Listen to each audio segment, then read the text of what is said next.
Assalamualaikum warahmatullahi wabarakatuh. Hari ini saya nak buat ulasan perlawanan di antara Indonesia menentang Singapura, yang mana Indonesia berjaya menang pada perlawanan ini dan membolehkan mereka layak ke final untuk kali yang ke-6. Dan kita doakan supaya Indonesia berjaya untuk menjadi juara buat pertama kali dalam saingan AFF Suzuki. Baiklah, tanpa membuang masa, kita masuk ke dalam ulasan perlawanan. Apakah kunci kemenangan pasukan Indonesia pada perlawanan ini?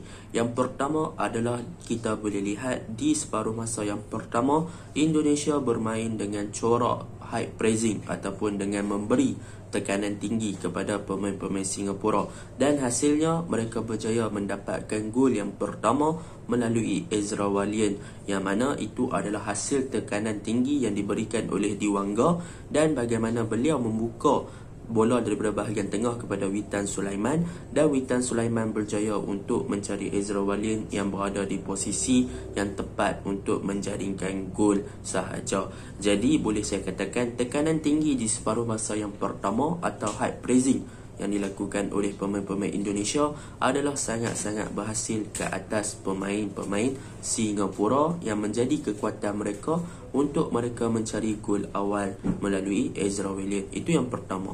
Yang kedua, apa yang boleh saya katakan tentang Indonesia adalah apabila mereka sangat-sangat hebat daripada transition, ketika mereka bertahan dan ketika mereka menukar daripada bertahan ke menyerang, yang mana kita boleh lihat Indonesia masih lagi mengamalkan ataupun melakukan teknik ataupun taktikal yang sama, iaitu mereka sering menyerang di bahagian kanan ataupun bahagian wide area untuk menyerang pasukan Singapura. Dan pada perlawanan ini boleh dikatakan Indonesia banyak menggunakan bahagian kanan dengan adanya Asnawi untuk buat larian-larian overlapping, telah memberikan sedikit kesukaran kepada pertahanan Singapura untuk menghalang Asnawi yang beraksi dengan sangat baik dan bergandingan dengan Witan Sulaiman di bahagian kanan. Boleh saya katakan Witan Sulaiman dan juga Asnawi di bahagian kanan telah memberi ancaman yang sangat besar kepada pemain-pemain serta pasukan Singapura sejak minit pertama lagi,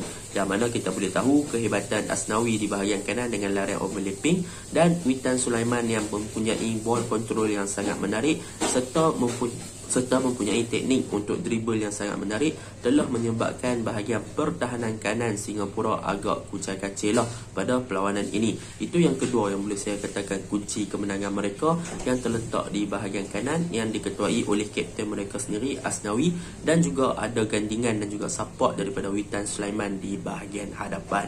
Itu yang kedua. Yang ketiga, apa yang boleh saya katakan pada perlawanan ini adalah di bahagian tengah, yang mana Indonesia memang sangat berjaya untuk kawal bahagian tengah dengan adanya Ricky Kambuaya dan juga dengan adanya Dewangga yang sering melakukan tekanan tinggi ke atas pemain Singapura. Boleh saya katakan off-ball movement dan juga pergerakan pasukan Indonesia pada perlawanan ini sangat-sangat lancar, terutamanya di first half, yang mana kita boleh lihat peranan Ricky Kambuaya yang sering berada dalam kotak penalti. Tetapi sayanglah ya, apabila Ricky Kambuaya gagal untuk menjaringkan gol walaupun ada 2 ataupun 3 percubaan tepat ke arah gawang Indonesia. Itu adalah 3 perkara yang boleh saya katakan kunci kemenangan kepada pasukan Indonesia. Dan yang terakhir, apa yang boleh saya katakan tentang Indonesia iaitu tentang kelebihan ataupun tentang kekuatan Indonesia adalah mengenai bahagian kiri, yang mana kita boleh tengok dengan kemasukan Irfan Jaya dan Arhan Pratama, yang mana beliau masih lagi boleh bermain dengan cemerlang walaupun bermain dengan 120 minit, yang mana dengan kemasukan Irfan Jaya sewaktu separuh masa kedua telah membuktikan yang Indonesia mampu untuk meningkatkan intensity game walaupun Singapura bermain dengan 8 orang sahaja, yang mana kita boleh tengok Arhan Pratama lebih sesuai ataupun lebih baik digandingkan bersama dengan Irfan Jaya di bahagian kiri, dan perubahan formation, kadang-kadang Irfan Jaya bermain di kanan, kadang-kadang Arhan Pratama berada di kanan, telah membuahkan hasil apabila Arhan Pratama berjaya untuk menjaringkan gol penyamaan buat pasukan Indonesia di mana minit ke-88.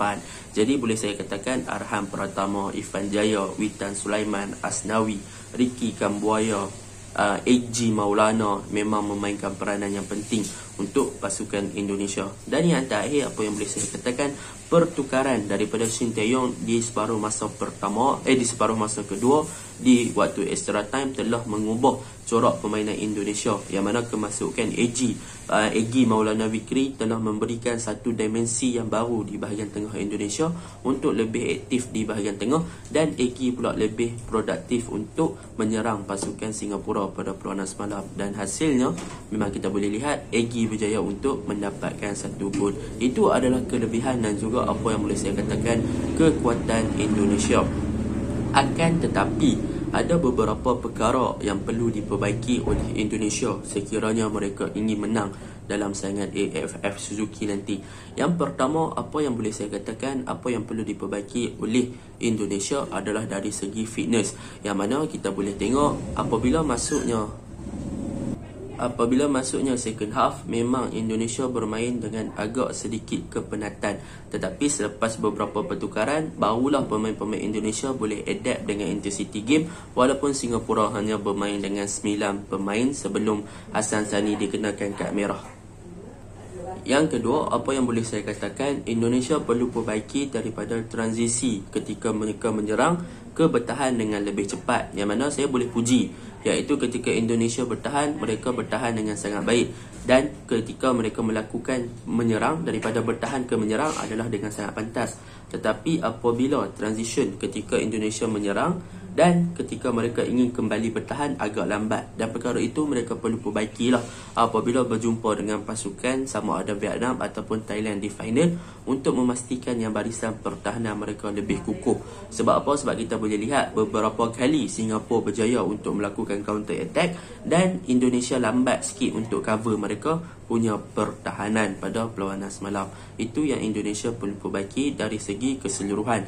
Dan yang paling penting, Indonesia juga perlu untuk perbaiki dari segi set pieces, yang mana semalam Indonesia berjaya untuk menjaringkan gol melalui 2 gol melalui set pieces. Apa yang perlu mereka perbaiki adalah daripada segi zonal marking, yang mana pada perlawanan semalam boleh dikatakan Indonesia lebih memfokuskan kepada man to man marking untuk memastikan pemain-pemain Singapura tak dapat ruang untuk melakukan finishing ketika set pieces. Tetapi perkara tersebut gagal apabila pemain-pemain Singapura lebih padu untuk menggunakan set pieces tersebut dengan menjadikan gol terus dan sebagainya.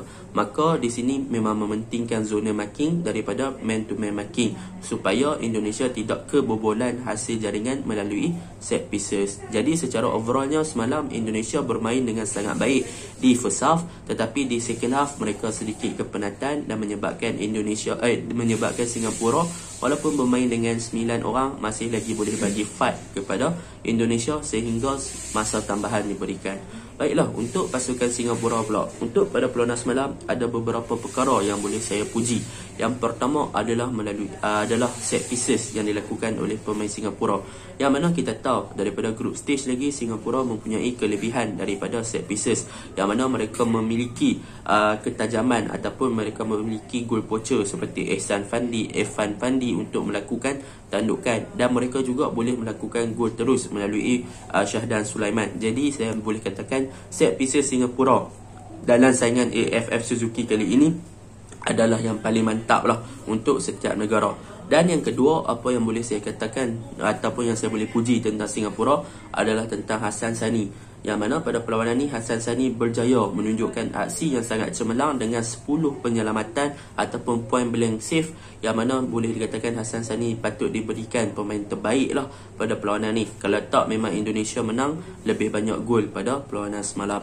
Dan yang ketiga, apa yang saya suka tentang corak Singapura, apabila mereka kehilangan pemain, mereka duduk ataupun mereka deep terlalu ke bawah dan mereka tunggu masa untuk counter, dan perkara tersebut berjaya membuahkan hasil. Tetapi sayang, finishing Singapura agak kurang pada perlawanan semalam.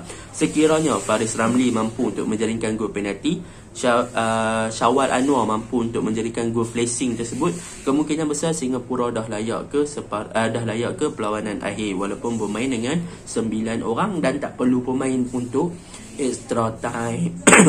Jadi apa yang boleh saya simpulkan, Singapura bermain dengan baik, cumanya mereka kekurangan player dan mereka perlu terima hakikat yang mereka tak layak ke tak layak ke final adalah bukan disebabkan mereka punya kelemahan taktikal dan sebagainya, tetapi cumanya kurang dari segi pemain ataupun bilangan pemain yang dikenakan kad merah sahaja pada perlawanan semalam. Itu saja ulasan saya. Assalamualaikum.